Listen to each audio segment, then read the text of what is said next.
والسلام على سيد الأنبياء والمرسلين. قال الله تعالى في القرآن المجيد: بسم الله الرحمن الرحيم.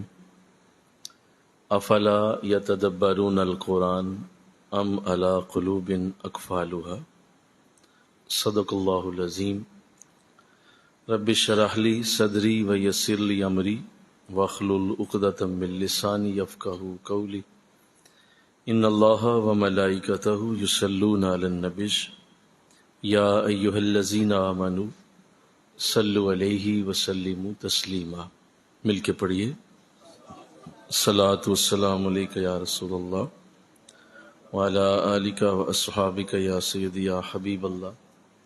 الصلاۃ والسلام علیک یا رحمۃ للعالمین وعلی آلک واصحابک یا سیدی یا خاتم النبیین. نہایت ہی معزز و محترم حاضرین و سامعین، الحمدللہ اللہ کی دی ہوئی توفیق سے کلام مقدس کو ترجمے اور تفسیر کے ساتھ پڑھنے کی مبارک ترتیب میں اللہ نے ہمیں آج پھر موقع دیا ہے.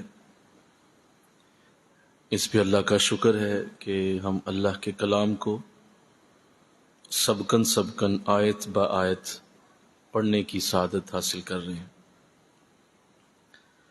آج انشاءاللہ العزیز سورہ نور میں مزید اگلی آیات پڑھنے کی سعادت ملے گی، اور آیت نمبر 37 نمبر آیت تک پڑھا جا چکا ہے. آج انشاءاللہ اگلی آیات شامل ہوں گی. ارشاد فرمایا اللہ نے: بسم اللہ الرحمن الرحیم. لِيَجْزِيَهُمُ اللَّهُ أَحْسَنَ مَا عَمِلُوا وَيَزِيدَهُم مِّن فَضْلِهِ وَاللَّهُ يَرْزُقُ مَن يَشَاءُ بِغَيْرِ حساب. زیادہ موٹی آواز.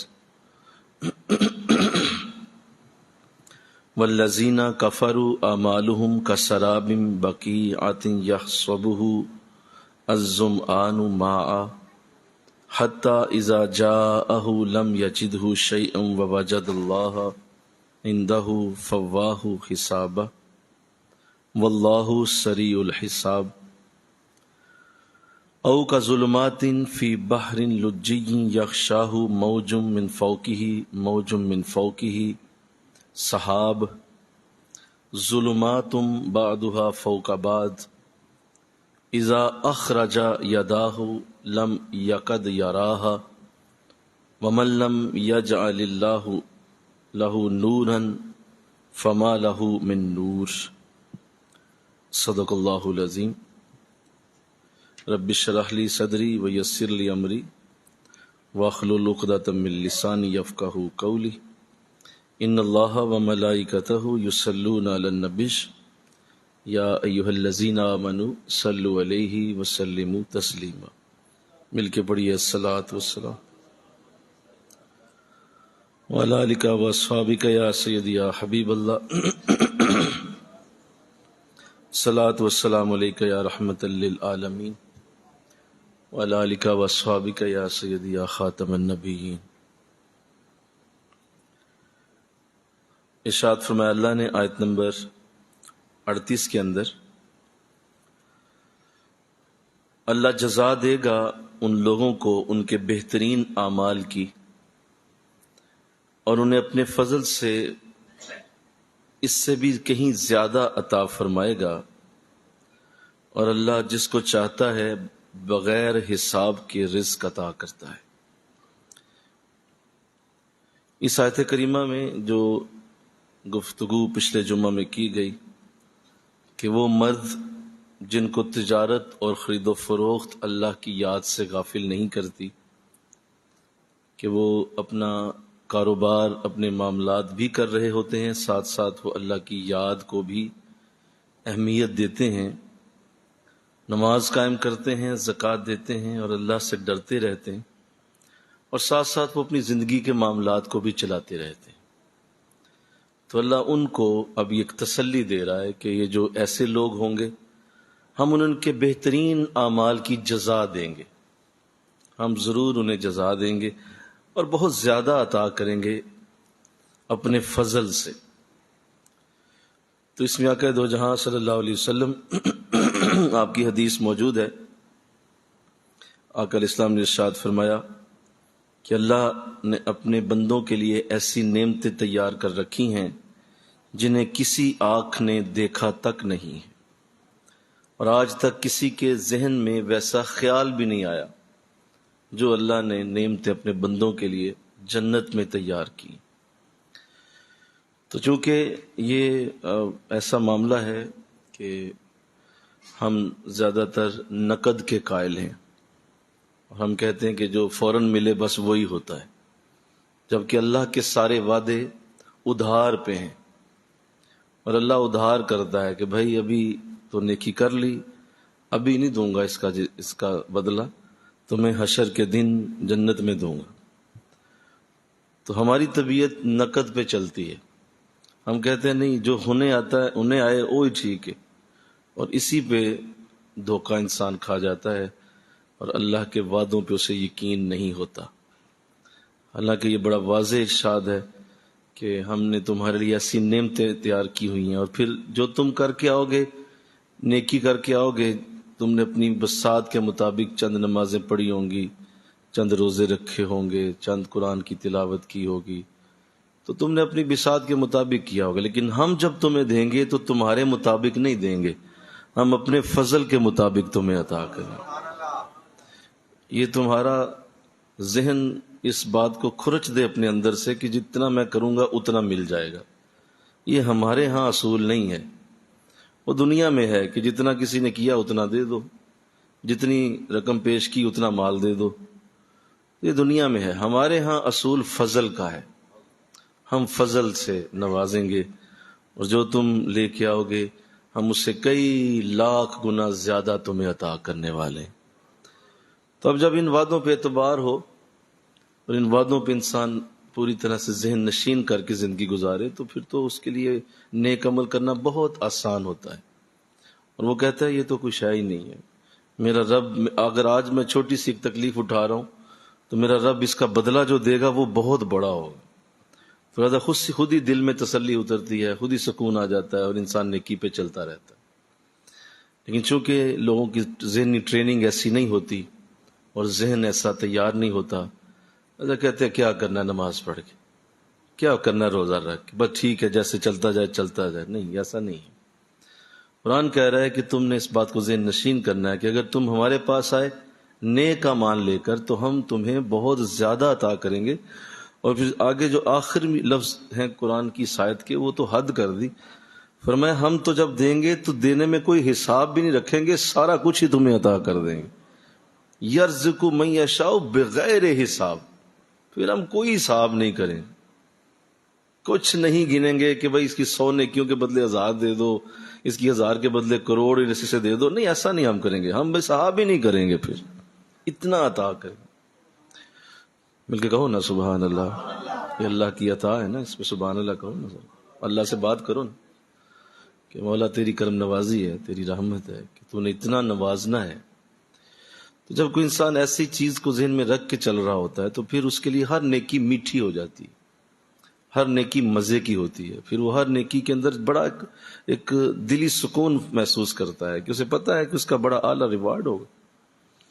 اور یہ دنیا کے چند دن، چند مزے، چند وقت کی چیزیں، اور چند جو سردی کے روزے اور جو سردی کی نمازیں اگر میں نے پڑھ ہی لی ہیں تو کیا تیر مار لیا، یہ تو چند دن ہیں، اصل تو زندگی آگے آنے والی ہے جس کا کوئی کنارہ نہیں ہوگا، جس کا کوئی اخیر نہیں ہوگا، کروڑوں اربوں سالوں کی وہ زندگی ہوگی۔ اور اس قدر خوبصورت لائف، اس قدر اعلیٰ معاملات کہ حضور اسلام نے اپنی حدیث میں جو لفظ ارشاد فرمائے کہ کسی آنکھ نے اسے نہیں دیکھا، کسی کان کو خبر نہیں، کسی انسان کے دل میں ان کا خیال بھی نہیں آیا۔ یعنی دیکھیں ہم انسانوں نے کیا کیا چیزیں دیکھی ہوئی ہیں، کتنے اچھے اچھے ہم نے مناظر دیکھے ہوئے، جنہوں نے شمالی علاقے دیکھے ہیں، جا کے ان سے پوچھو نا کیسے نظارے ہیں وہاں، آبشاریں ہیں، خوبصورت پہاڑ ہیں، گھنے جنگل ہیں، سرسبز میدان ہیں، اور دور سے دیکھ کے لگتا ہے یار یہی جنت ہوگی، اتنا خوبصورت زمین کا ٹکڑا اتنا پیارا ہے۔ اور پھر یہ تو ہمارا ملک ہے، اگر آپ ادھر یورپ کی طرف ناروے میں چلے جائیں، ادھر جو سوئٹزرلینڈ کے ملک میں نکل جائیں، تو وہاں پہ تو انسان کی حیرت کی انتہا نہیں رہ جاتی، اللہ اتنی خوبصورت چیزیں دنیا میں پیدا کر چکے، تو ہم اتنے نظارے دیکھتے ہیں اور ہماری آنکھیں کہتی ہیں جی اس سے خوبصورت نہیں ہو سکتا، تو نبی فرما رہا ہے کہ نہیں، تمہاری آنکھ وہاں تک جا ہی نہیں سکتی جو اللہ نے جنت میں تمہارے لیے تیار کیا ہے۔ چلو آنکھ نے کیا دیکھنا ہے، دیکھو انسان کا دل بھی تو ایک چیز ہے نا، انسان کی سوچ پہ کوئی پابندی نہیں۔ آپ سوچیں ذرا کہ کتنا خوبصورت منظر ہو سکتا ہے، کتنی وہ خوبصورت وادی ہو سکتی ہے، کتنا خوبصورت محل ہو سکتا ہے، کتنی اچھی بلڈنگ ہو سکتی ہے، کتنا اچھا تمہارا کمرہ ہو سکتا ہے، کتنا خوبصورت تمہارا بستر ہو سکتا ہے، کیسی وہ خوبصورت حور ہو سکتی ہے جو اللہ تمہیں عطا کرے گا، کیسے وہ غلیمان، اپنے تصور میں لاؤ، ذہن میں سوچو، آخری جگہ پہ بھی چلے جاؤ، سوچ سوچ کے آخری مقام پہ پہنچو، تو نبی فرما رہے ابھی بھی تم نہیں پہنچ سکے جہاں اللہ نے تمہیں وہ نعمت عطا کرنی، تمہارا ذہن اس جگہ تک جا ہی نہیں سکتا۔ یار وہ کیا ہوگا، مل کے کہو نا سبحان اللہ۔ اس لیے وقتی چند روزہ تکلیفیں انسان برداشت کرتا جائے، کیا ہو گیا بھائی، یہاں لوگ مر تھا جاتے ہیں، دنیا کی چند روزہ زندگی کے لیے ذرا سی تکلیف آ جائے کہتے ہیں مر گئے بس ختم ہو گا، بھائی یہ چند دن ہے، کیا زیادہ سے زیادہ دنیا میں ایک سے بڑی تکلیف بھی کیا ہوگی، موت، بولیے، بڑی سے بڑی تکلیف بولیے موت ہے، اس سے آگے کچھ بھی نہیں، اس سے تو نیچے ہی ہے نا ساری، بولو نا سارے بھائی، بیماری ہے، تکلیف ہے، فالج ہے، ہارٹ اٹیک ہے، ہیپیٹائٹس ہے، بڑے بڑے مرض ہیں دنیا میں، اس سے تو نیچے ہی ہے نا، موت سب سے بڑی ہے۔ تو بتائیے موت سب سے بڑی، اور موت کیا ہے، موت تمہیں اللہ سے ملانے کا ایک ذریعہ ہے، وہ تمہیں اس دنیا میں پہنچانے کے لیے دی گئی ہے جہاں پہ آگے تمہاری نعمتیں پڑی، لیکن چونکہ ایسا کوئی احساس ہی نہیں ہوتا، ایسی کوئی سوچ ہی نہیں ہوتی، لہذا 2-4 لاکھ ذرا سا نکل گیا، گولی مار لی اپنے آپ کو، اور ذرا سا دکان پہ نقصان ہو گیا اور جو ہے وہ استغفر اللہ، اللہ کی بارگاہ میں گالیاں بکنے پہ آ گئے، اور پیر و مرشد کو بھی لتاڑ دیا اندر ہی، تھوڑا سا نقصان کیا ہو گیا، ذرا سی کوئی بیماری آ گئی، تکلیف آ گئی، ساتھ ہی جناب نے اپنی ساری کی ساری حدیں کراس کر دی۔ او بھائی یہ چند روزہ زندگی ہے، چند دن ہے، اصل زندگی تو آگے ہے، اتنی کیا بے صبری ہے، کیوں مرے جا رہے ہو، کس بات پہ مرے جا رہے ہو، یہ تو ہونا ہی ہوتا ہے، چیزیں چلتی رہ، اور اگر خوشی مل گئی ہے تو اب خوشی پہ اتنا زیادہ فخر ہے کہ میں خوشی انجوائے کر لوں بس، اور اس میں نمازیں چھوڑ دیں، نیکیاں چھوڑ دیں، میری جی آج شادی کا دن ہے، آج ناچو سارے، آج سارے جو ہے وہ خوب گناہ کے کام کرو، کیوں، میں خوش بڑا ہوں آج۔ تو یہ چند روزہ خوشی ہے بھائی، بولیے، یہ اصل خوشی نہیں ہے، یہ اصل خوشی نہیں ہے، یہ تو چند دن کی خوشی ہے، ختم، اور اس میں رب ناراض کر لیا، اس میں اللہ کا رسول ناراض کر لیا، دنیا جہان کو جو ہے وہ خوبصورت لگنے کے لیے داڑھی کو مونڈا، اس کو اچھی طرح مونڈ کے گٹر میں پھینک دیا، میں بڑا خوبصورت لگوں گا، چند دنوں کے لیے، چند دنوں کے لیے آپ نے داڑھی مونڈ دی، کس کے لیے، وہ چند وقت کی جو ایک لذت تھی اس کے لیے، اور جو نبی ناراض ہو گیا، جو اللہ کی بارگاہ میں وہ بات چلی گئی کہ اس بندے نے تو بڑا ظلم کیا ہے۔ تو چونکہ ہماری نظر میں آخرت کوئی ویلیو نہیں رکھتی، اور ہم آخرت کو ایک بالکل کیجول سی چیز سمجھتے ہیں، وہ کوئی نہیں یار، پھر کی اصل چیز اے جہاں میٹھا اگلا کن ڈٹھا، بس اس پہ چلتے ہیں، جبکہ اللہ والوں کا ذہن ایسا نہیں ہوتا، مل کے کہو نا سبحان اللہ، وہ ذہن ایسا نہیں رکھتے، وہ کہتے ہیں یہ تو چند روزہ، تو بھائی نہ میری تعریف کر، تو بہت سونا نہیں لگا، تو نہ کر، تو جا نا، تو اپنا کام کر، میں اپنے نبی کی سنت کو تو زندہ کروں نا، میرے حضور نے داڑھی شریف رکھی ہوئی، میرے نبی نے داڑھی شریف کا اہتمام کیا ہے، تو دفع ہو نا، تو نہ کر میری تعریف، تو میرے قبر میں کام آنے والا، قبر میں کام آنے والا میرا نبی ہے، حشر کے دن کام آنے والا میرا رسول ہے، تو جا نا، تو نہ تعریف کر میری، چند روزہ زندگی کے لیے اپنے آپ کو پھر جواب دیتے رہتے ہیں، نہیں نہیں مولوی کہندے ہی رہندے نے، پھر کی سارے نہیں رکھی۔ تو اس طرح کی سوچوں سے آپ کیا کر رہے ہیں، اصل میں آپ کو آخرت کی ویلیو کا نہیں پتہ، اس ایک ایک بال کی، اس ایک ایک نیکی کی کتنی ویلیو بنتی، وہ چونکہ نہیں پتہ ہوتی، لہذا اس کے اندر وہ مزہ، وہ محبت پیدا نہیں ہو سکتی۔ اس لیے اللہ قرآن میں ایسی آیتوں کا نزول کرتا ہے، مل کے کہو نا سبحان اللہ، کہ میرے بندو دھیان رکھنا، میں نے بڑا کچھ دینا ہے تمہیں، اور دیکھو نا ایک شخص ہے جس نے تمہارے لیے فرض کرتے ہیں فرض کرتے ہیں کہ آج شام میں آپ ایک جگہ دعوت پہ انوائٹڈ ہیں اور آپ کو کسی دعوت پہ بلایا گیا ہے اور آپ سے کہا جا رہا ہے کہ بھائی صرف تو اکیلا انوائٹڈ ہے، کوئی انوائٹڈ نہیں ہوا، تجھے اکیلے کو بلایا. اچھا کیوں؟ مجھے بس بلایا، تجھے آ جا. اور ہم نے کوئی 30-40 قسموں کے کھانے تیرے لیے بنائے ہوئے، بہترین مٹن، چکن، مچھلی، اعلیٰ قسم کی گوشت، اعلیٰ قسم کی جو تمہاری خواہش ہے ہم نے تیار کیا. اب وہ تیرے لیے تیار کر کے بیٹھا ہو اور شام کو جب وقت آئے تو آپ وہاں جائیں ہی نا، آپ کہیں اور رہنے دیں یار. یہ ہے ہمارا حال آخرت کے حوالے سے. اللہ نے وہاں ہمارے لیے نعمتیں تیار کر کے رکھی ہوئی. مل کے کہو نا سبحان اللہ، بولیے. وہاں تیاری پوری ہو چکی ہے، بھئی میں نے تیار کیا ہوا، ہر شے تیرے لیے رکھی. اور آپ کہ نہیں مینو لوہڑی کو میں جانا ہی نہیں، مینو چند روزہ زندگی کے ٹکے عزیز ہیں اور اس کے لیے میں مرتا پھر رہا ہوں اور زبان لٹکا کے کتے کی طرح دنیا کے پیچھے بھاگتا پھر رہا ہوں. تو ٹھیک ہے، لیکن وہ نعمتیں ضائع ہو گئی جو تیرے لیے تیار کی گئی، تجھے وہاں دینی تھی، تجھے وہاں کھلانا تھا، پلانا تھا، وہ سب تو ضائع کر دیا. تو اس پہ جتنا بھی افسوس کیا جائے کم ہے. کتنے خوبصورت لفظ ہیں کہ اچھا چلو اگر تم یہ سوچ رہے ہو کہ ہمارا فضل تمہیں ملنے والا ہے تو چلو کبھی ختم بھی ہوگا. کہا نہیں، ہم اتنا دیں گے کہ بغیر حساب کے ہوگا. وہ تو جس کا کوئی حساب ہی نہیں ہوتا وہ ختم کیسے ہو سکتا ہے؟ کوئی چیز حساب سے دی جائے تو ایک دن آتا ہے بولیے ختم ہو جاتی. حساب سے جو دی گئی تھی کہ بھئی لاکھ دی گئی، کروڑ دیا گیا، تو وہ کروڑ ختم بھی تو ہونا ہے نا. تو اللہ فرما رہا ہے نہیں، ہم جو دیں گے وہ بغیر حساب کے دیں گے، نہ ختم ہونے والا. اس لیے کول ہو کے زندگی گزاریں، ٹھنڈے ہو کے زندگی میں رہیں. کیوں؟ یہ اصل زندگی ہے ہی نہیں، اصل لائف یہ نہیں ہے. آسانی سے رہیں، کسی کو تنگ نہ کریں، کسی کو تکلیف نہ دیں، کسی کو زیادتی نہ کریں، کسی کے اوپر جو ہے وہ کوئی ایسا انداز نہ اپنائیں جو آپ کے لیے کل قیامت کے دن تک معاملہ چلا جائے. تو یہ قرآن کی آیات ہمارے ذہن کو جھنجھوڑ دیتی ہیں، شعور کو جھنجھوڑ دیتی کہ اللہ کیا فرما. اللہ پھر اگلی آیت میں جو بات کی ہے بڑی خوبصورت بات ہے، میرا اصل موضوع بھی وہی ہے. اس میں اللہ یوں فرماتا ہے والذین کفروا اعمالهم کسراب بقیات یحسبہ الظمآن ماء. اور جن لوگوں نے کفر کیا ان کے اعمال ایسے ہیں جیسے چمکتی ہوئی ریت ہو کسی چٹیل میدان میں، اور پیاسا خیال کرتا ہے کہ وہ پانی ہے، حتیٰ کہ جب پینے کے لیے اس کے قریب آتا ہے تو اسے کچھ نہیں پاتا.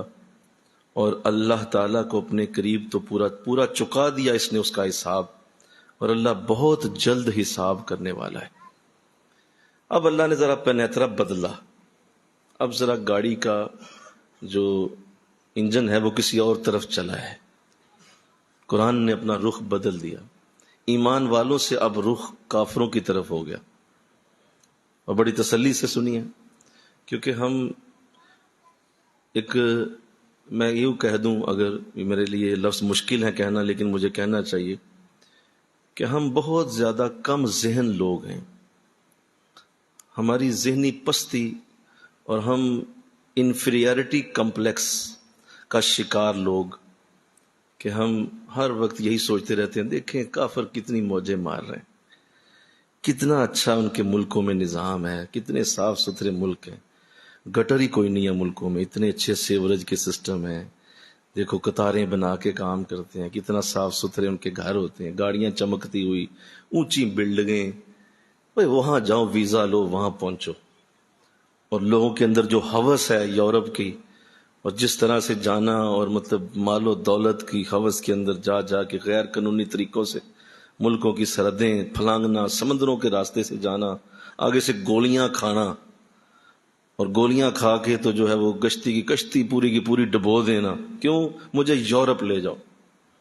اتنی چاہت، اتنا زیادہ اس کے اندر جو ہے وہ انڈلج لوگ ہو جاتے، اور اتنا اس کے اندر اپنے آپ کو ڈالا ہوا ہے کہ ہم تو جناب کچھ بھی نہیں ہے. یہ دیکھیں نا کافر کتنی موجیں مار، اصل تو زندگی وہ انجوائے کر رہے ہیں. اور کئی تو ایسے ملے کہ وہ تو مطلب اعلان کہتے ہیں کہ جی ہمیں وہاں لے جاؤ، چاہے ہمیں کافر ڈکلیئر کر کے لے جاؤ، لکھ دو ہمارے پاسپورٹ پہ ہم کوئی نہیں مسلم، بس لے جاؤ کسی طریقے سے. اس حد تک لوگ اس میں انفیریٹی کمپلیکس کا شکار.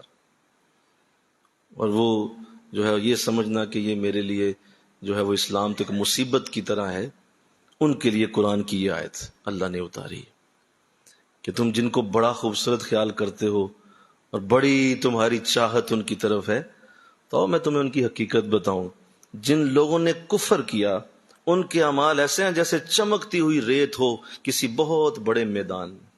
آپ نے دیکھا ہوگا کہ جب کوئی صحرا میں سفر کرے، بلکہ گرمیوں میں سڑکوں پہ بھی یہ نظارہ ہوتا ہے کہ دور سے ایسے لگتا ہے جیسے پانی ہے سڑک پہ اور چمکتا ہوا پانی نظر آ رہا ہے، اور پیاسا ہے اگر کوئی بہت شخص تو بڑا خوش ہوتا ہے کہ چلو یار وہاں پانی موجود ہے تو میں ذرا جلدی سے پہنچوں اور اس پانی کو استعمال کروں، پیاس بڑی لگی۔ تو اللہ فرما رہا ہے کہ ایسا ہی انداز کافروں کے اعمال کا ہے، یہ کتنے ہی اچھے اعمال کر لیں، کتنی ہی خوبصورت زندگی گزار لیں، کتنا ہی اعلیٰ یہ معاملہ بناتے چلے جائیں، کتنی ہی یہ آئیڈیل زندگی تمہارے سامنے پیش کر دیں، یہ ایسا ہے جیسے کوئی سراب ہے۔ اور جب کافر ساری زندگی کے اعمال کر کے اللہ کی بارگاہ میں پہنچے گا تو وہاں اسے کچھ بھی نہیں ملنے والا۔ جس طرح اس سراب والے کو جب وہ پانی سمجھ کے وہاں پہنچتا ہے تو آگے وہ دیکھتا ہے کہ وہاں پہ تو پانی کا نام و نشان بھی نہیں، قطرہ تو بڑی دور کی بات ہے، نام و نشان بھی کوئی نہیں ہے، تو حیران ہو جاتا ہے کہ دور سے تو پانی نظر آ رہا تھا۔ تو ایسے ہی کافر اپنے اعمال کو دیکھ کے یہی سوچ رہا ہوتا ہے کہ میں تو بڑا اچھا آدمی ہوں، دنیا میں بڑی اچھائیاں کر رہا ہوں اور دیکھو کتنے اچھے میرے معاملات، لیکن اللہ فرما رہا ہے کہ میری نظر میں اس کی کوئی ویلیو نہیں، اس لیے کہ اس نے میری ذات کو نہیں مانا، میرے نبی کو تسلیم نہیں کیا، لہذا نہ میرے رسول کو مانتا ہے نہ میری ذات کو مانتا ہے۔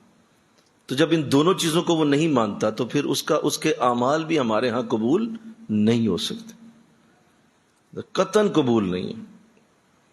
تو اس لیے جو ہمارے معاشرے کے اندر ایک خاص انداز پایا جاتا ہے اور لوگوں کے اندر ایک بھوک پائی جاتی ہے ایسے معاشروں کے لیے، اور بڑا خوش ہوتے ہیں وہاں جو رہنے والے ہوتے ہیں، اور ڈیگریڈ کرتے ہیں ان ملکوں کو کہ جن کے اندر اسلام ایمان تو ہے لیکن وہاں چونکہ ظاہر ہے اس طرح کی ڈیولپمنٹ نہیں ہے، تو وہ ڈیولپمنٹ جب نہیں ہے تو پھر اس کو وہ ڈیگریڈ کرتے ہیں۔ دیکھیں جی آپ تو گندی جگہوں پہ رہتے ہیں، ہم دیکھیں کتنے صاف جگہوں پہ رہتے ہیں۔ اور بھائی یہ ٹھیک ہے کہ بظاہر ایسے ہی معاملات ہیں، لیکن اصل میں جو اللہ کے ہاں مطلوب ہے وہ تو ایمان کی دولت ہے۔ بولیے وہ کیا ہے؟ وہ تو ایمان کی دولت۔ اگر ایمان کی دولت ہی نہیں ہے تو میں نے کہا یہ نا چند روزہ زندگی ہے، چند روزہ زندگی میں اگر آپ نے کچھ دن ایسے گزار لیے ہیں کہ ایسی جگہوں پہ آپ کا وقت گزر گیا ہے جو اس طرح ڈیولپ نہیں تھی، لیکن آپ کے دل میں ایمان کا نور تو ہے کہ نہیں ہے؟ وہ ایمان کا جو چراغ جل رہا ہے وہ کتنا قیمتی ہے۔ مجھے آپ جواب دیجئے اس بات کا کہ یہ کتنی بڑی بات ہے کہ اگر اللہ اسی بات کو پسند فرماتا تو حضور علیہ السلام کی ولادت ان جیسے کسی ملک میں کیوں نہیں اللہ نے فرمائی؟ آپ کا محبوب ہیں، آپ اللہ کے محبوب ہیں، اللہ کی بارگاہ کی سب سے بڑی برکت رکھتے ہیں۔ اللہ چاہتا تو آپ کو سوئٹزرلینڈ کے کسی خوبصورت علاقے میں پیدا فرماتا جہاں ندیاں بہ رہی ہوتی، مل کے کہو نا سبحان اللہ، جہاں بڑے خوبصورت جھرنے ہوتے، جہاں تالاب ہوتے، جھیلیں ہوتی، سمندر، دریا، خوبصورت ماحول، ٹھنڈی ہوائیں چل رہی ہوتی۔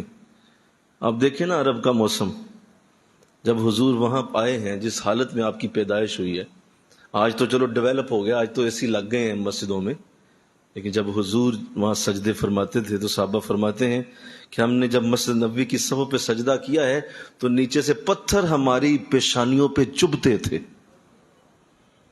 وہ نوکیلے پتھر ہماری پیشانیوں کے اندر سوراخ کر دیتے تھے۔ اس طرح صحابہ نے وہاں سجدے کیے ہوئے، اور گرمی اتنی ہوتی تھی کہ جسموں سے پسینے کی ہوائیں اٹھتی تھیں، اتنا سخت گرم موسم وہاں کا، مکہ کا، اور اسی طرح مدینہ شریف۔ تو اللہ نے جب پسند کیا اپنے محبوب کو اتارنا تو ایسے علاقے میں اتارا جس کی طرف کوئی جانا پسند نہیں کرتا۔ تو یہ یاد رکھیے، آپ کو ایمان انہی علاقوں میں نظر آئے گا، مل کے کہو سبحان اللہ۔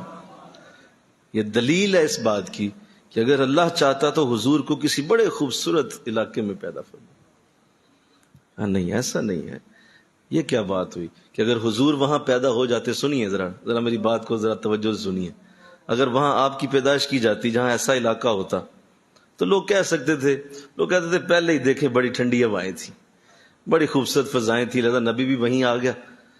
لہذا کہا نہیں، ایسا نہیں ہوگا، میں یوں کروں گا کہ نبی بھیجوں گا اور ٹھنڈی ہوائیں اس کے پیچھے بھیجوں گا وہاں پہ۔ اللہ میرا رسول جہاں آئے گا وہاں ساری دنیا پہنچے گی اور گرمی برداشت کرے گی، وہاں پسینے بہائے گی، اس لیے کہ میرا رسول وہاں آیا۔ لہذا اللہ نے کمال حکمت سے ایسے موسم کے اندر آپ کو پیدا کیا، ایسے علاقے میں پیدا کیا جہاں کوئی دریا نہیں، جہاں کوئی ندی نہیں، دور دور تک بیاب و گیا وہ جو ریگستان تھا۔ اور جب ابراہیم علیہ السلام جب اس وہاں پہ کعبہ کی تعمیر فرمانے لگے تو پانی کا نام و نشان بھی نہیں تھا۔ وہ تو اسماعیل علیہ السلام کا معجزہ ظاہر ہوا تو اللہ نے آب زمزم کا وجود وہاں پیدا فرمایا، ورنہ پانی کا نام و نشان بھی کوئی نہیں تھا۔ تو ایسی جگہ پہ حضور پہنچے۔ تو اس لیے ان چیزوں کو اس طرح کی ہوس میں رکھنا کہ دیکھیں جی ٹھنڈے علاقے ہونے چاہیے، خوبصورت فضائیں ہونی چاہیے۔ او بھائی اپنی دنیا آپ پیدا کر، اگر زندوں میں ہے، اگر تو زندہ ہے نا تو اپنی دنیا خود بنا۔ تو میں اس بات کو اس لیے کر رہا ہوں کہ ہمارے نوجوانوں کے اندر جو یہ ایک ٹرینڈ ہے کہ کسی طرح ہمیں لے جاؤ اور اس کی زندگی کو اتنا آئیڈیلائز کرتے ہیں، اس قدر آئیڈیلائز کرتے ہیں کہ حد ہو گئی۔ پھر استغفر اللہ، پھر وہاں جا کے ان کے بے شک کتے نہلانے پڑ جائیں، وہ نہلانے پہ تیار ہو جائیں گے۔ یہاں ایک سروس اسٹیشن پہ گاڑی نہیں دھوئیں گے، ان کے کتوں کی ٹانگیں دھونا شروع کر دیں گے۔ استغفر اللہ، اتنا ایمان گر چکا ہے، اتنی ڈیگریڈیشن آ چکی ہے کہ بھائی اتنا تم ذلیل ہو گئے وہاں جا کے، اور وہاں جا کے تو یہاں تو جو ہے وہ راڈو کی گھڑی پہن کے پھرتے ہو، اور وہاں جا کے جو ہے وہ ڈش واشر لگے وہ ہوٹل کے اندر۔ او بھائی یہاں تمہیں اللہ نے عزت کی روزی دی ہوئی تھی، اس روزی کو تو استعمال کرتا نہیں۔ نہیں دیکھیں جی ملک گندے ہیں ہمارے، استغفر اللہ۔ تو اللہ اس سے محفوظ کرے، آمین تو کہو ذرا۔ لہذا کافروں کو اتنا آئیڈیلائز کیا جائے، اتنا آئیڈیلائز کیا جائے کہ آپ ان کو اس طرح مثالیں دیں، اور آپ جو ہے وہ اپنی جو آپ کی اپنی جو ہسٹری ہے، جو آپ کے اپنے اتنے بڑے شاہکار ہیں دنیا کے اندر، ان کا آپ نام بھی نہ لیں۔ آپ بل گیٹس کی بات تو کریں، اور آپ سٹیو جابز کی مثالیں تو دیں، آپ جو ہے وہ جو ہے جیف بیزوس کی بات تو کریں، امیزون کا جو مالک ہے، اور آپ گوگل والوں کی تو باتیں کریں، آپ یوٹیوب کی بات کریں، لیکن آپ حضرت عمر رضی اللہ تعالیٰ عنہ کا ذکر ہی نہ کریں،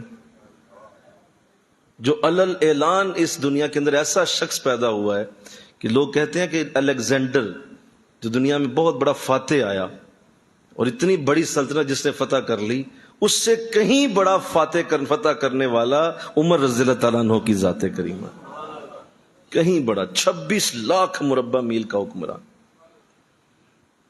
اس کی بات ہی نہ آپ کریں۔ اتنی احساس کمتری ہے آپ کے اندر کہ آپ ان کی کوٹ کرتے جائیں۔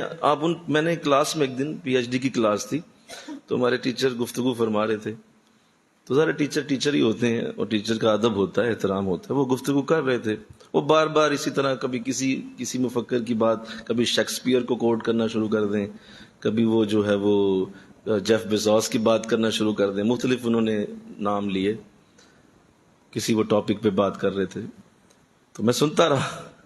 خیر کو 5-10 منٹ گزر گئے تو ظاہر رہا نہیں جاتا، تو میں نے عرض کی، میں نے کہا سر مجھے 2 منٹ موقع دے دیں۔ کہنے لگے جی کریں بات۔ میں نے کہا سر آپ اسی معاملے میں جو آپ نے بات کہی ہے، اگر میں اسی معاملے میں آپ کو حضرت علی رضی اللہ تعالیٰ عنہ کی بات سناؤں، تو فرمانے لگے کہ ہاں ضرور سنائیں۔ میں نے حضرت علی کا ایک واقعہ سنا دیا وہ، اور کہنے لگے یہ تو بہت اچھی بات آپ نے، یہ میرے علم میں نہیں تھا۔ میں کہا یہی تو مسئلہ ہے۔ بولیے، مسئلہ یہ ہے کہ آپ اپنے شاہکاروں کو تو پڑھتے نہیں ہیں، اپنے جو آپ کے ہیرے ہیں، اپنی آپ کی جو روشنیوں کے مینار ہیں پورے، انہیں آپ نے کبھی پڑھا نہیں ہے، اور آپ دوسروں کو پڑھ کے انہیں سناتے رہتے ہیں۔ آپ ہمیں مروب کرتے ہیں ان لوگوں سے۔ ان کو تو ناک سنکنا نہیں آتا تھا، یہ مسلمان تھے جنہوں نے جا کے ان کو سارا کچھ صفائی ستھرائی سکھائی۔ بغداد کی گلیوں کے اندر یہ لوگ پڑھنے آیا کرتے تھے، یہ بغداد سے پڑھ کے گئے ہیں سارا کچھ۔ تو خیر ایک اور بات چلی، تو اس میں انہوں نے کسی مفکر کی بات سنائی، تو میں نے انہیں کہا، میں نے کہا اس بارے میں اگر مجھے حکم کریں تو میں حضرت عمر کی بات سناتا ہوں آپ کو رضی اللہ تعالیٰ۔ تو فرمانے لگے جی سنائیے۔ میں نے کہا حضرت عمر رضی اللہ تعالیٰ عنہ آپ کا معاملہ ایک بار ایسا ہوا کہ جب مصر کو فتح کیا گیا تو وہاں سے بہت سارا مال غنیمت ہاتھ آیا، جس میں سونا، چاندی، جواہرات، بہت سارا گولڈ اور بے شمار اور بھی چیزیں تھیں، وہ ساری وہاں سے قبضے میں لی گئیں۔ تو آپ نے حکم دیا کہ بھائی جتنا مال ہے سب مدینہ پہنچاؤ۔ تو ایک بہت بڑی مال گاڑی کے اندر، بیل گاڑی کے اندر اس کو لاد کر چند صحابہ وہاں سے روانہ ہوئے، اور انہوں نے کوئی ہفتہ ڈیڑھ کا سفر کیا، راتوں کا، دن کا، اور وہ سفر کر کے جب مدینہ پہنچے تو مسجد نبوی میں جب وہ پہنچ گئے تو حضرت سعد بن ابی وقاص کا خط بھی ساتھ تھا، اس میں انہوں نے لکھا ہوا تھا کہ حضور یہ چیزیں جو بھیجی گئی ہیں ان کی یہ لسٹ ہے، اور یہ لسٹ ذرا دیکھ لیں اور اس کو گنوا لیں، اتنے ہیرے، اتنا گولڈ، اتنی چاندی، اتنے کلو، اتنا وزن ذرا کروا لیں، تسلی کر لیں، میں نے یہاں سے گنوا کے چیزیں بھیجی۔ حضرت نے فرمایا بھائی یہ جو خط ہے اس کے مطابق گنتی شروع کرو۔ وہ گنتی شروع کی گئی، ہیرے جواہرات جو بھی تھا، تول وزن سب کیا گیا، وہ اتنا ہی نکلا جتنا انہوں نے بھیجا ہوا تھا، ایک سوئی بھی کسی نے نہیں ہلائی۔ یعنی وہ اتنا لمبا سفر راتوں کا ہوا، یار کوئی ایک ہلکا سا بھی کوئی ہوتا ہے نا، کوئی بندہ بھی کوئی لے گیا ہو کہ چھوٹا سا کان کی بالی بھی اس کو علیحدہ کر دو، یار کسی کو کیا پتا چلے گا، یہ بھی نہیں تھا، وہ سارے کا سارا مال اسی طرح پہنچ گیا جس طرح وہاں سے آیا۔ تو حضرت علی رضی اللہ تعالیٰ عنہ جب وہ پڑھا تو فرمایا عمر کمال نہیں ہو گیا؟ مجھے کہو نا سبحان اللہ، کہ کتنی بڑی برکت کہ وہاں سے اتنا مال چلا اور اسی طرح پہنچ گیا۔ کہا جی یہ بڑی سعادت، کہا نہیں وجہ ہے، اس کی وجہ ہے عمر، اس کی ایک وجہ ہے، جس سارا مال ٹھیک کیوں پہنچ گیا ہے؟ کہا جی آپ بتائیے کیا وجہ ہے؟ کہا وجہ یہ ہے کہ عمر تم ایسے نہیں ہو۔ ہائے ہائے، مل کے کہو نا سبحان اللہ، تیرے اندر کرپشن نہیں ہے، تیرے سپاہیوں میں بھی پھر نہیں، تیرے نیچے رہنے والوں میں بھی نہیں، کیونکہ تو کرپشن نہیں کرتا نا، اس لیے وہ ان کی بھی جرت نہیں ہے کہ میں کرپشن کروں۔ تو جب میں نے یہ بات سنی، آپ یقین کریں گے کلاس رو پڑی، آنسو آ گئے آنکھوں میں، کہتے یار اچھا، میں نے کہا اور تم ہمیں اپنے ہیرو کو کیوں نہیں پڑھتے تم لوگ، جو ہمیں اللہ نے اتنے بڑے شاہکار دیے، کافروں کی باتیں سنا سنا کے خوش ہوتے رہتے ہو، ہمارے پاس بڑے بڑے اعلیٰ اللہ نے چن چن کے لوگ عطا کیے، غوث اعظم جیسا شخص ہمارے پاس رضی اللہ تعالیٰ عنہ، کیا نادر نمونہ ہے آپ کا دن بھی آج کل، بولیے نا، مل کے کہو نا سبحان اللہ، آج کل بڑی 11ویں شریف بھی، تو آپ کی بھی بہت بڑی ہستی، بڑی اوپر بھی پڑا ہو کسی نے، بس ہمیں پتا دیگ پکانی ہے 11ویں دی، ان پکا کے کھائی جاؤ سارے، او بھائی پتا تو کرو کس شخص کے نام کی دیگ ہے، کون تھا وہ غوث اعظم، نام کس کا ہے، یہ پتہ ہی کوئی نہیں۔ تو بڑے خوش ہوتے ہیں یورپ کی باتیں کر کے، جو وہاں سے آتا ہے اس کو ایسے دیکھتے ہیں جیسے پتہ نہیں کوئی ٹارزن اترا ہوا ہے، سپر مین آ گیا ہے، یہ امریکہ رہتے ہیں جی، یہ اس کو اتنے ایسے جیسے حسرت سے دیکھتے ہیں، وہ امریکہ تو ہے، چاہے وہ پرلے درجے کا بدبخت بے نماز آدمی ہو، لیکن اتنا ڈیگریڈ، اتنا زیادہ اپنے اندر احساس کمتری ہم مسلمانوں نے ڈال لی ہے کہ ان اس کو دیکھ کے حیرت سے دیکھیں گے، یہ انگلینڈ سے آیا جی، حد ہو گئی یار۔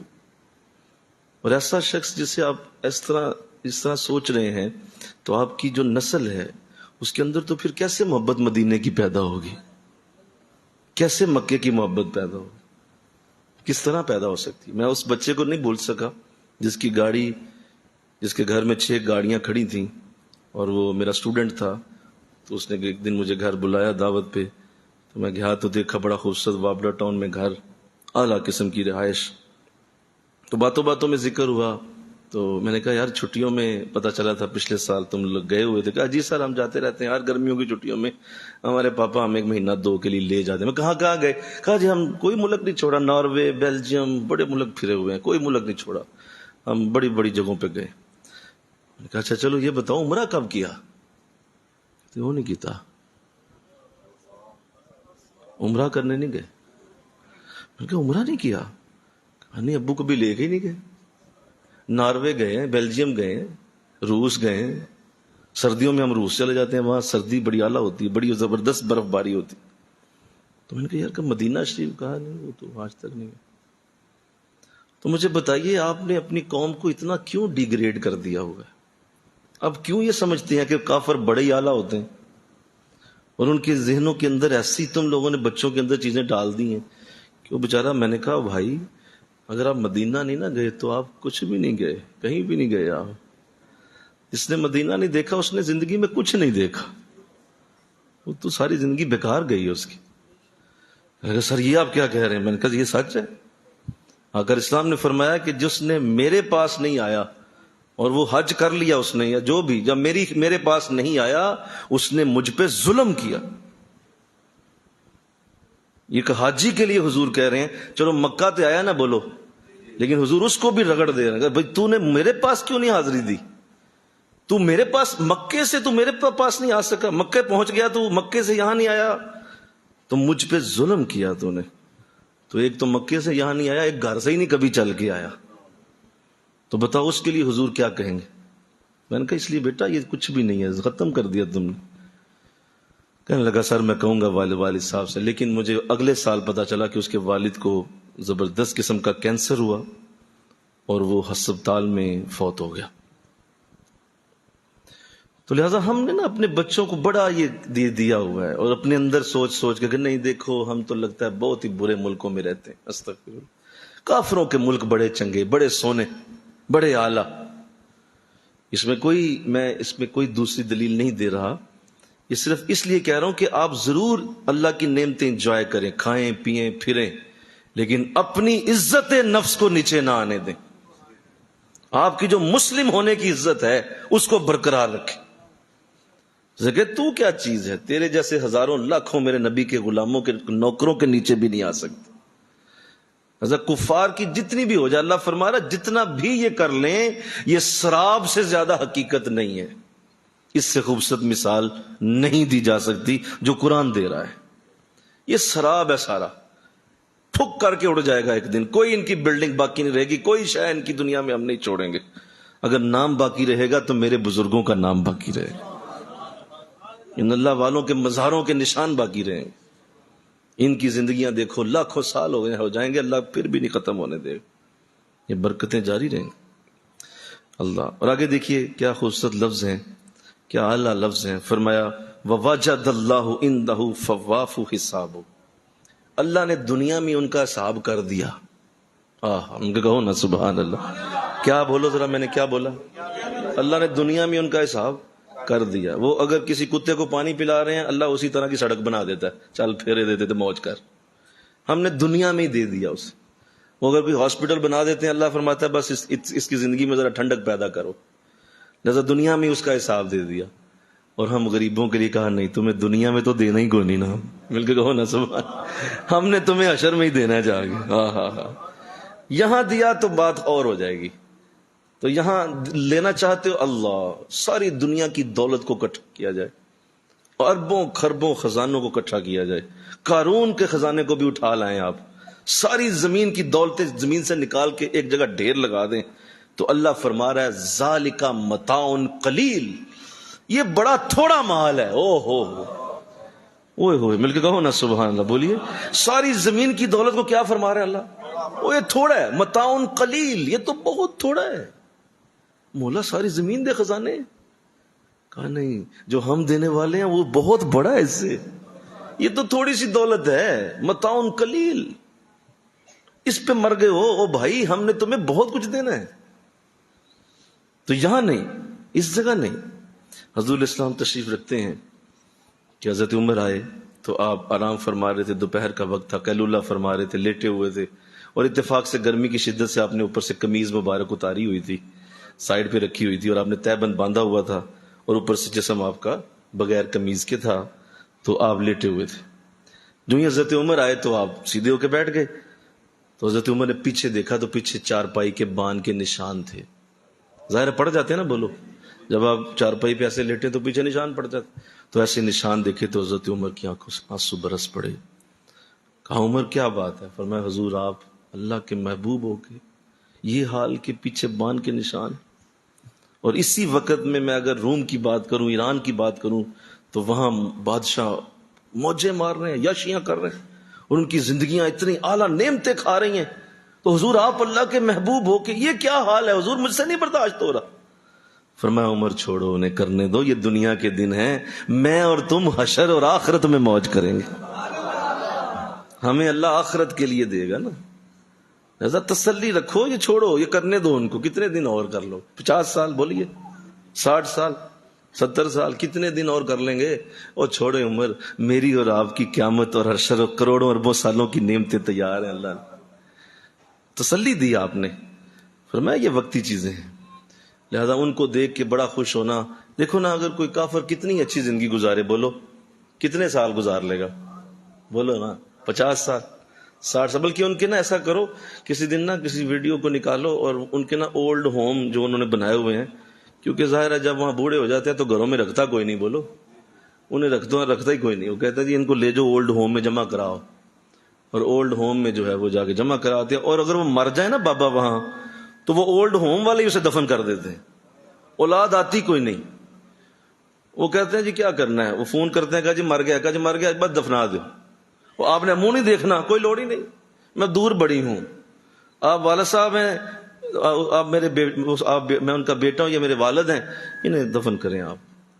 تو یہ اولڈ ہوم، بلکہ وہاں پہ جو آپ جا کے کوئی بھی نظارہ دیکھیں، جو گئے ہیں لوگ، انہوں نے بتایا کہ وہ بزرگ بابے بچارے، ان کی منہ سے رالیں بہ رہی ہوتی، ساری زندگی یاشیاں کٹی، موجیں ماری، اور جب عمر آئی آخری تو منہ میں نہ دانت رہے اور رالیں بہ رہی، کوئی پونجنے والا نہیں ہے وہاں پہ۔ تو ایسی زندگی کا تصور کرتے ہو، اس طرح کی لائف چاہتے ہو، وہ چند سالوں کے مزوں کے لیے اسلام کو ڈیگریڈ کرتے ہو، مسلم کو سمجھتے ہو شاہی کوئی نہیں ہے، اور وہ چند سالوں کے لیے جو مزے کرتے ہیں ان کو بڑا سمجھتے ہو، بڑے اعلیٰ لوگ ہیں۔ ایسا کچھ نہیں ہے بھائی، یہ وقتی چیزیں ہیں، تو انشاءاللہ تو کہہ دو ذرا، یہ ڈیگریڈیشن ختم کرو، اس طرح کے انداز سوچ میں نہیں ہونے چاہیے۔ اسلام کی عزت نفس بہت بڑی ہے، اسلام کے اندر جو ایک تابناکی ہے وہ بہت اعلیٰ ہے۔ حضرت عمر رضی اللہ تعالیٰ عنہ آپ طواف کعبہ فرمانے لگے تو آپ کی ایک عادت کریمہ تھی کہ آپ جب بھی طواف کعبہ فرماتے تو آپ طواف کے لیے جب احرام باندھا ہوتا تو حضور کا حکم ہے کہ پہلے 3 چکر جو ہیں وہ سینہ چوڑا کر کے لگائے جائیں۔ کیسے لگائے جائیں بولیے؟ نہیں صحیح بولو، سینہ چوڑا۔ بھئی اللہ دا کہا رہے تھے سینہ چوڑا کرنا ہوتے؟ نہیں، وہاں تو عاجزی ہوتی۔ کہا نہیں، جب تم طواف کر لیا ہو تو پہلے 3 چکر میں تمہیں اپنے سینے کو چوڑا کرنا ہے۔ تو ایسا کیوں ہوا؟ جب آپ فتح مکہ فرمائی تو مکہ فتح ہو گیا، کعبہ صاف کر دیا گیا، بت نکال دیے گئے، صحابہ کرام آ گئے، حضور نے طواف کی شروع فرمایا تو دیکھا کافر سامنے پہاڑوں پہ چڑھے ہوئے ہیں اور دور سے وہ نظارہ دیکھ رہے ہیں کہ آج دیکھو مسلمانوں نے مکہ فتح کر لیا۔ مل کے کہو نا سبحان اللہ، مکہ فتح ہو چکا ہے اور اس وقت بڑی شان و شوکت کا ماحول ہے، دور سے دیکھ رہے ہیں۔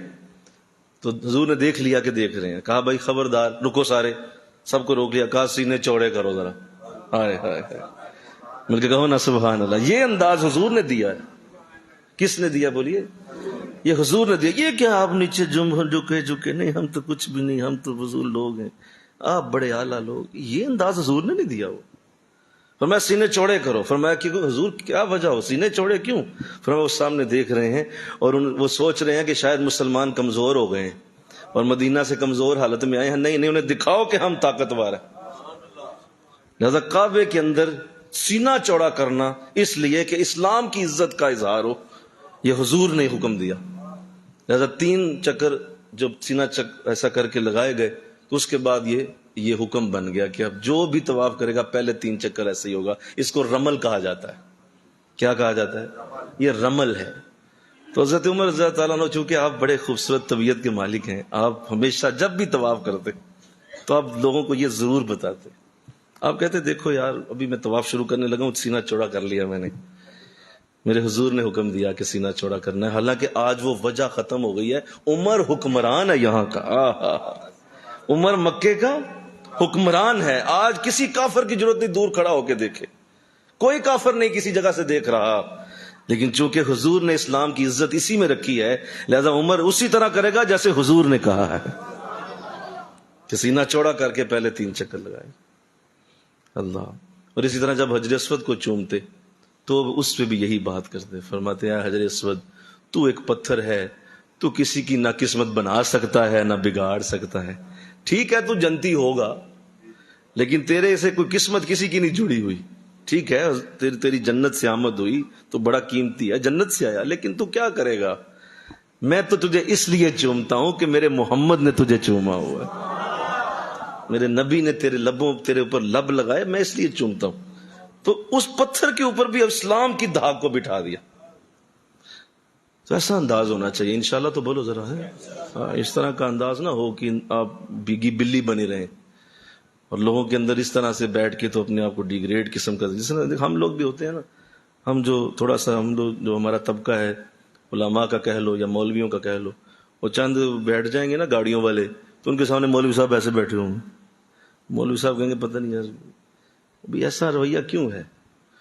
وہ تیرے جو ہے وہ اگر واقع ہیں، ان کے پاس اگر بڑی گاڑی ہے یا بڑی وہ کوٹھی کار کا مالک ہے، تو اس کا مطلب یہ تو نہیں نا کہ آپ اس کے سامنے ڈیگریڈ ہو جائیں اور اپنے آپ کو اس طرح شو کریں کہ نہیں جی میں تو غریب بندہ اور آپ بڑے امیر. نہیں، ایسا نہیں ہے بھائی. ایک عالم دین کی عزت اسی طرح ہونی چاہیے جس طرح وہ عالم کی عزت حضور نے بنائی ہے. اگر اسلام نے ارشاد فرمایا جس نے کسی عالم دین سے ہاتھ ملایا وہ ایسے ہی ہے جیسے اس نے مجھ محمد سے ہاتھ ملایا.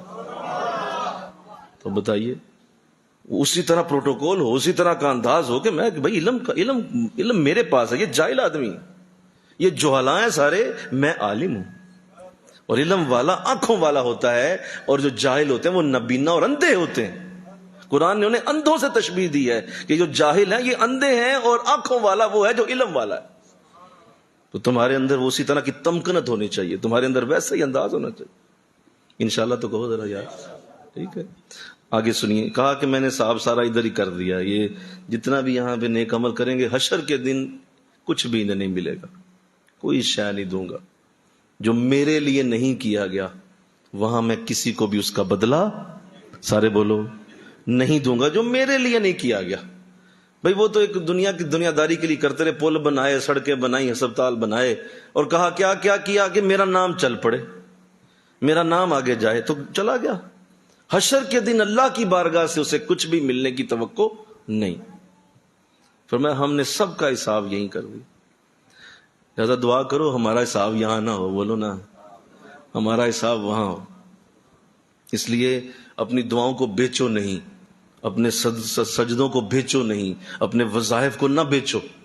ان دنیا کی چیزوں کے لیے اس کو مانگ مانگ کے کھپ گئے ہو. قرآن کی ایک آیت ہزاروں جنتیں دے سکتی ہے اگر تم اسے اس طرح پڑھو جیسے قرآن کی آیت پڑھنے کا حق ہے. وہ ہزاروں جنتیں ایک آیت دے سکتی ہے بھائی. لیکن کیا ہے کہ وہ اس کو اسی طرح لے لیا اور کہ کوئی وظیفے پڑھ رہے ہیں اور اس طرح کی جو دعائیں کی جا رہی ہیں، بھائی یہ تو نہیں انداز ان کو پڑھنے کا. لہٰذا یہ دنیا کے لیے جو اس کا عوض یہاں چاہتے ہیں، کہا نہیں، ہم مسلمانوں کے لیے ایسا انتظام کرنے والے نہیں ہیں، جو مرضی کر لو.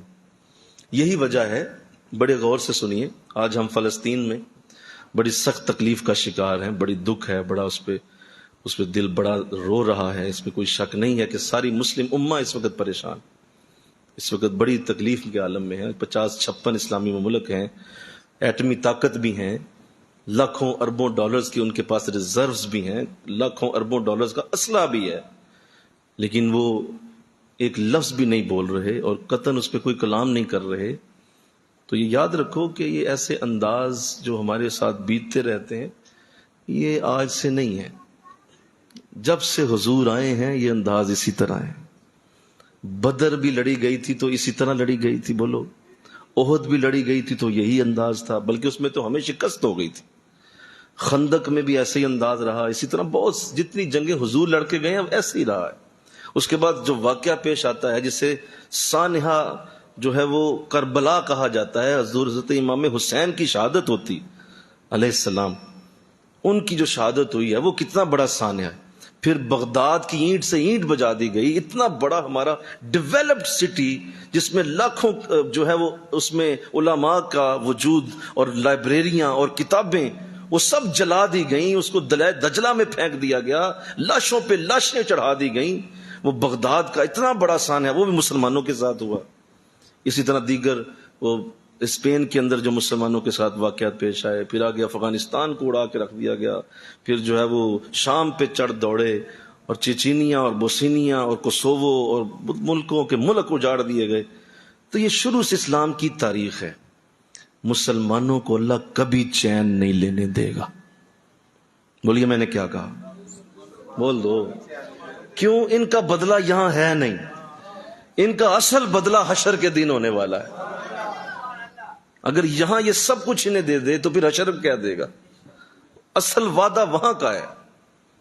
اس میں ٹھیک ہے کہ ہمیں اتحاد کی ضرورت ہے، ہمیں ضرور اتحاد کرنا چاہیے، ہمیں ضرور ان کے خلاف کھڑا ہونا چاہیے، لیکن ہزاروں لاکھوں وہ فوجیں کٹھی بھی ہو کے تو اتحاد پہ آ بھی جائے نا، اللہ پھر ایسے حالات بنا دے گا کہ مسلمان نیچے آ جائیں گے. کیوں؟ یہ ہر وقت میرے سامنے دعا کرتے رہے. بھائی جس کو درد ہوتی ہے وہی دعا کرتا ہے نا. نہیں، جس کو درد کوئی نہ ہو وہ مسیطیں نہیں بڑھتا، نہیں آتا. وہ کہتا ہے کیا بات ہوگی، مولوی صاحب جو جماعت کرائیں چپ کر کے، ہمیں اللہ نے سب کچھ دیا ہوا. چھوڑیں یہ باتیں، کن کو سنا رہے ہیں آپ؟ ڈالر جیب میں ہے، لاکھوں کی گاڑی باہر کھڑی ہے، حضور کیا آپ لمبی باتیں کر رہے ہیں؟ اس کو تو کچھ مزہ نہیں نہ آتا. پوچھو نو جڑا بیچارہ بجلی دے بل تو رون دے آئے، جب وہ آ کے سجدہ دیتا ہے نا اللہ کی بارگاہ میں، کہتا ہے مولا وہ بل تو میرا دے دے. اس کے لیے بیل ہی سب کچھ ہے، بلکہ کہو نا سبحان اللہ. تو لہذا ایسے انداز اللہ دیتا ہے. یہ زندگی ایسے ہی رہتی ہے کیونکہ ہمیں اللہ نے یہاں دینا ہی نہیں، ہمیں حشر کے دن دیا جائے اور ایسا ہی انداز رہے گا. لہذا اللہ سے اس طرح کی چیزیں مانگ کے فضول بحثیں نہ کرو. یہی کہو مولا ایمان سلامت رہے، بس ایمان سلامت رہے، جہاں رکھ تیری مرضی ہے. ایمان سلامت رہے، حشر کے دن کامیاب ہو جائیں، وہاں ہمیں تو مولا تیری بارگاہ سے رحمت ملے. یہاں جو سکی گیلی چل رہی ہے چلتی رہے، اس پہ اتنا پریشان ہونے کی ضرورت نہیں ہے. اور قرآن کہتا ہے کہ ہم نے سارا حساب ان کا پورا کر دیا ہے. واللہ سریع الحساب. قرآن نے جب آیت ختم کیا تو اللہ فرماتا ہے میں کافروں کا حساب کرتے ہوئے ذرا دیر نہیں کرتا، بڑی تیزی سے ان کا حساب کر دیتا ہوں، بڑی تیزی سے. یہ کیا کہا اللہ نے؟ کہا اس لیے کہ یہ اتنے بدبخت ہیں، مجھے اپنے دربار میں گوارا ہی نہیں ہے. یہ جو ہی آتے ہیں میں فوراً دے کے بھیج دیتا ہوں، جا موج کر. واللہ سریع الحساب، ہم تیزی سے حساب کرتے ہیں اور فوراً انہیں دے دیتے ہیں. اور ہم غلط فہمی پڑ جاتے ہیں، یار وہ تو دیکھو نہ نماز روزہ، اور دیکھیے کتنی زندگی کے مزے، نہ وہاں پہ کوئی جو ہے وہ قرآن کی تعلیم، نہ کوئی قرآن کے ایک لفظ کو بھی پڑھنا ان پہ حرام ہے، اور دیکھو کتنے مزے زندگی میں. میں یاسین پڑھ پڑھ کے میری زبان تھک گئی ہے، میں نے رکھا کھل. بھائی ایسے نہیں ہے، مل کے کہو نا سبحان اللہ. یہ انداز نہ سوچو کہ میں یاسین پڑھتا رہتا ہوں، ادھر وہ تو کچھ نہیں پڑھتے، تو انہیں سب کچھ مل رہا ہے. نہیں، ان کا حساب اللہ جلدی کر رہا ہے. واللہ سریع الحساب، جلدی کرو یار، دے دو اسے. جیسے دیکھو نا، مثال دیتا ہوں، آپ کسی جگہ جاتے ہیں، کوئی مارکیٹ ہے یا کہیں پہنچتے ہیں، تو آپ نے دیکھا ہوگا فقیر آپ پہ ہلہ بول دیتے ہیں. پہ آ جاتا ہے، فقیر تو نہیں کہنا چاہیے، گدا گر جو مانگنے والے. یہ بھی چلو سر راہ مسئلہ عرض کر دوں، بزرگوں نے اس پہ فتویٰ دیا ہوا ہے کہ سر راہ گزرتے ہوئے گدا گر کو ایک بھی روپیہ پیسہ دینا 1000 بار حرام حرام حرام ہے. آپ نے کسی کو نہیں دینا، دل اتنا سخت کر لینا ہے کہ وہ لیٹ بھی جائے گا نا اس کو نہ دیجیے، کیونکہ وہ پیشہ ور آدمی ہے. بولو کون ہے؟ وہ پیشہ ور آدمی ہے. وہ کوئی ایسی ایکسیڈنٹل نہیں آیا ہوا کہ یار میری تکلیف ہے تو چلو میں گلی سے گزرتے ہوئے کسی سے مانگ لوں تو چلو اس کی مدد تم کر دو، کیونکہ ظاہر ہے وہ بیچارہ تکلیف میں ہے. وہ ایسا شخص نہیں ہے. وہ کون ہے؟ وہ پیشہ ور آدمی ہے. لہذا اس کو دینا مفتیان نے حرام قرار دیا ہوا ہے. قطعاً رحم نہ کریں اس پہ.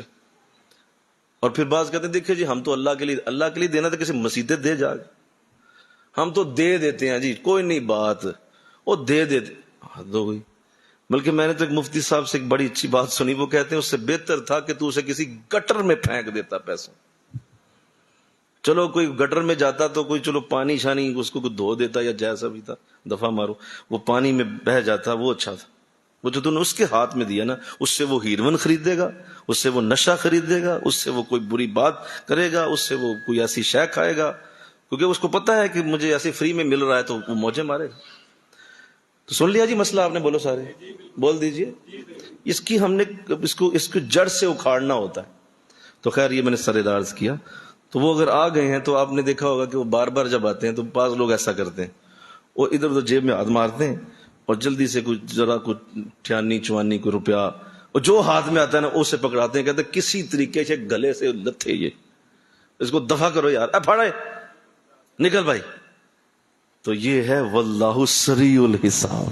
اللہ مل کے کہو نا سبحان اللہ. نہیں سمجھے ابھی بھی؟ اللہ تیزی سے حساب کر دیتا. اگر ادھر آپ پڑھانا پڑھ لے نکل. یہ ہے کافر کا انداز. ہمارے ساتھ یہ نہیں ہے. ہمیں کہتے ہیں مسیطے پاؤ، انہوں سجدے کراؤ، اس کی آنکھیں نکلیں، یہ روئے، آنکھوں سے آنسو بہائے، چیخے.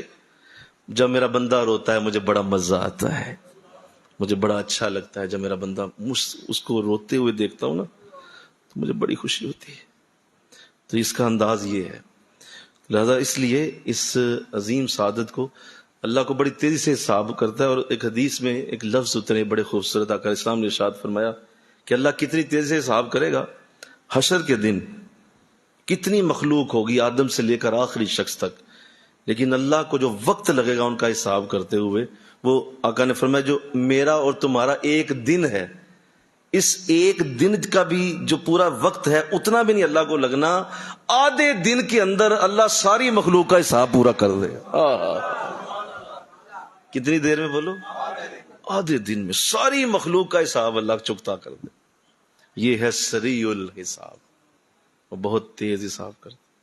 آگے ارشاد فرمایا او کا ظلمات فی بحر لجین یغشا موج من فوقی موج من فوقی سحاب ظلمات بعضها فوق بعض اذا اخرج یداہ لم یکد یراہا ومن لم یجعل اللہ لہ نورا فما لہ من نور. توجہ رکھیے گا، میں اس کو آج شروع کر دیتا ہوں لیکن اس کی باتیں بغیر مشکل ہو جائے گی. تھوڑا سا میں عرض کر کے اس کو اگلے جمعے پہ عرض کروں گا.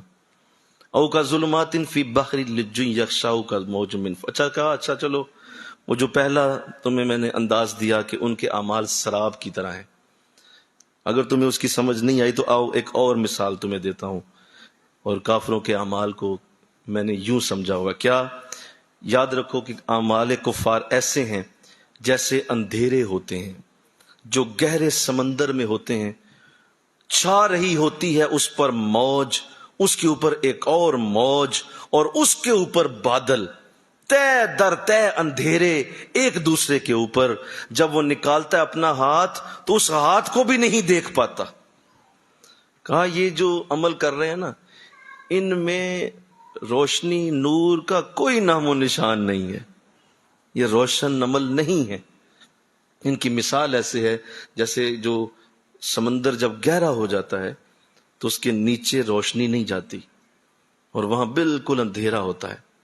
تو اللہ فرما رہا ہے کہ اس اندھیرے کے اوپر جب موجیں چڑھتی ہیں تو وہ اور اندھیرا ہو جاتا ہے.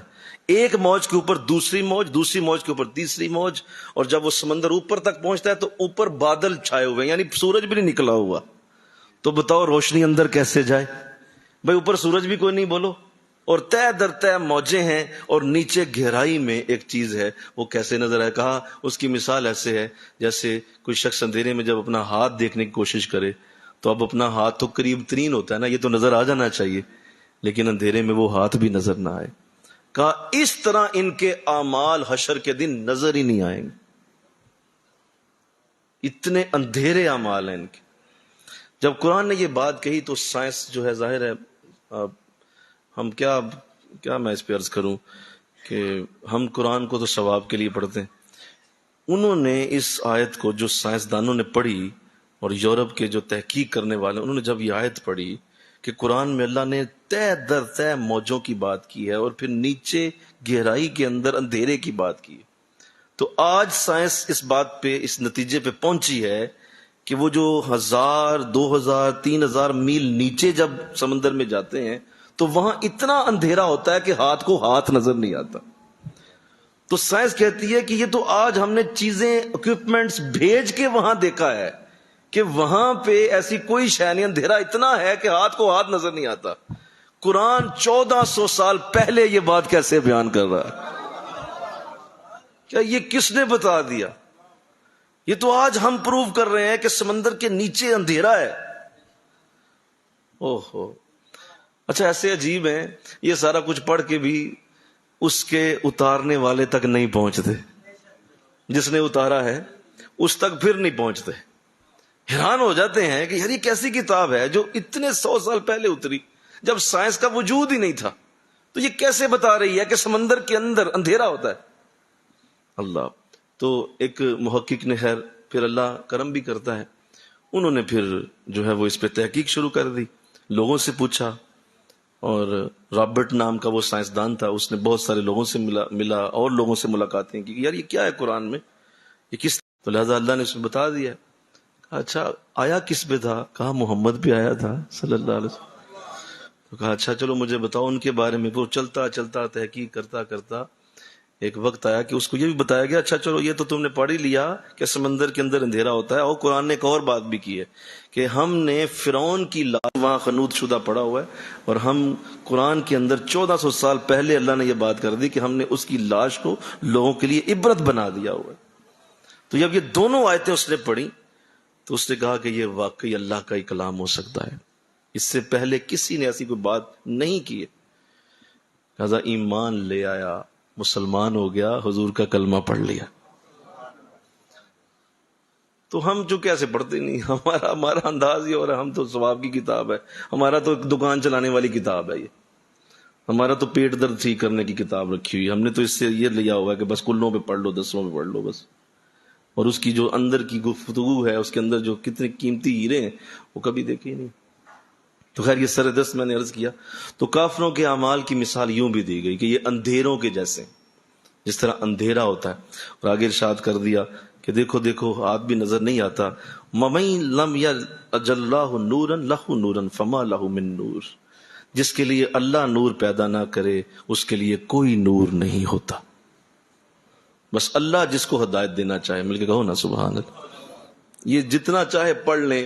آپ ان کے چینل دیکھیں ذرا، جغرافک چینل ذرا کھول کے دیکھیں، آپ حیران ہو جائیں گے. یہ پرندوں پہ اتنی ریسرچ کرتے ہیں، یہ جانوروں پہ اتنی ریسرچ کرتے ہیں، یہ سمندر کے اندر گھس جاتے ہیں اور مچھلیوں پہ ان کے اٹھا کے منہ کھولیں گے، اندر کیمرے ڈالیں گے کہ دیکھو کیسی مچھلی ہے، کیسا نیچر نے پیدا کیا. او بھائی اتنی مچھلی کی تعریف کر رہے ہو تو جس نے بنایا ہے اس کی بھی تو تعریف کر لو نا یار.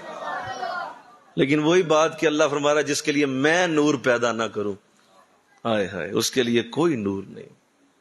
اچھا اتنی تحقیق کریں گے، پورا دن کیمرہ مینی کریں گے، شیروں کے اوپر، لومڑیوں کے اوپر، جانوروں کے اوپر دکھائیں گے، دیکھیں کیسے جندر جا رہے ہیں، غاروں میں گھس رہے ہیں، اور کس طرح جا کے وہاں سے دیکھو آہا. اور بڑی جا کے بڑی فلمائزیشن کریں گے، ڈاکومنٹریز بنائیں گے.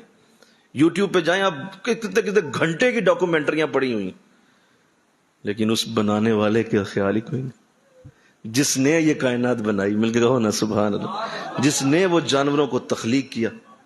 بلکہ اسی آیت کے بارے میں، یہ جو اندھیرے کے اندر ہے، وہاں پہ ایک بات کر کے میں بات ختم کرتا ہوں. بات اور بھی ہے کہ جب یہ آیت انہوں نے پڑھی کہ اتنا اندھیرا ہوتا ہے، تو انہوں نے کہا جی وہاں پہ تو کوئی مخلوق نہیں ہو سکتی، کیونکہ اتنے اندھیرے میں کوئی زندہ رہ ہی نہیں سکتا.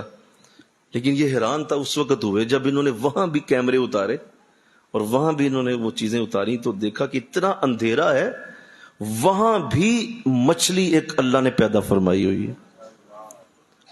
اور اس سے بھی عجیب بات یہ ہے کہ اس کی آنکھیں ہیں ہی نہیں، وہ آنکھوں سے نہیں دیکھتی. بھئی اندھیرے میں نظر کیا آتا ہے، بولو نا.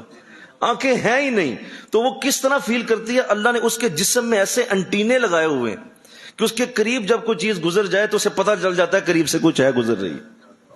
یہ جو ریڈار آج تم دیکھتے ہو، ریڈار سے یہ دیکھ لیتے ہیں جہاز کہاں سے گزر رہا ہے. یہ ریڈار تو آج ایجاد ہوا ہے، میرے رب نے ایسی مچھلیاں پیدا کی ہوئی ہیں جن کے اندر ریڈار لگے ہوئے، اور وہ ریڈار جو ہیں وہ گھومتا ہے اور پتہ چل جاتا ہے قریب سے کون گزر رہا ہے، اور بھاگ جاتی ہے وہ. یار اس کی تو آنکھ ہی کوئی نہیں ہے. اچھا یہ دیکھ لیا، لیکن جس نے بنایا اس کی طرف نہیں دیکھا. اس لیے کہا کہ جس کے لیے اللہ نور پیدا نہ کرے اس کے لیے کوئی نور نہیں ہے. روشنی اسی کے لیے ہے جس کو اللہ روشنی کی طرف لے جائے. تو اللہ سے یہی دعا کرو، اللہ تو ہی ہمیں روشنی کی طرف، تو ہی ہمیں ہدایت کی طرف لے جا، تو ہی ہمیں اپنی برکت کی طرف لے جا. تو آئیے قرآن کی ان آیات کا مزہ لیجئے، قرآن کے اس رس کو چوسیے، قرآن کے اس نور کو، قرآن کے اس شیریں مزے کو لیجئے جو قرآن دے رہا ہے. جو آیات آج ہم نے پڑھی ہیں، اللہ اس کو سمجھنے کی سعادت عطا فرمائے. وما علینا الا البلاغ. سنتے ہیں عطا فرمائے.